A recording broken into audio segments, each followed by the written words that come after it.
Dahil sa ganda ng mga kabundukan at lamig na temperatura, ay matatawag mo itong The Little Baguio.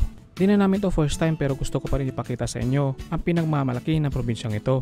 Maaga kaming umalis ng bahay kasama ako ang misis ko. 6:30 AM ay bumiyaya na kami. Mula dito sa bayan na si Balom ay may nasa mahigit isang oras ang biyahe kasama ang stopover.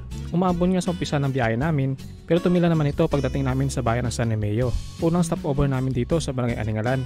Kain muna dahil ginugutom na ang kasama ko. Tapos biyahe ulit. Ruta namin is papuntang Antique Boundary sa Aningalan. Dadaan ng Ikabugaw Igbaras, Patubungan View Deck. Maganda naman ang tanawin dito. May madadaanan tayong mga rough road at inaayos na mga kalsada dahil sa ngayon ay dinudugtong pa lang ang kalsada ng Iloilo at Antique. Ganun pa man ay enjoy naman sa biyahe dahil sa ganda ng kapaligiran at makita mo ang overlooking na view at palikong-likong mga kalsada. Hindi ko na namalaya ng oras pero narating na namin ang marker ng Tubungan View Deck. Ito ang Tubungan View Deck, isa sa pinupuntahan dito sa Barangay Igpaho sa Tubungan, Iloilo. Isa sa pinupuntahan dito ay ang mga kabundukan na parang inedit sa ganda. Ito yung spot na madalas sintuan ng mga rider at turista para magpa-picture-picture.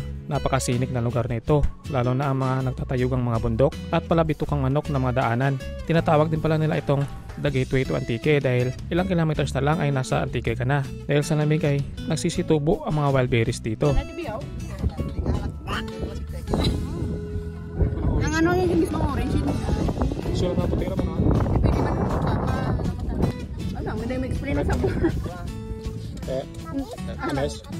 Tamis-tamis ka dyan.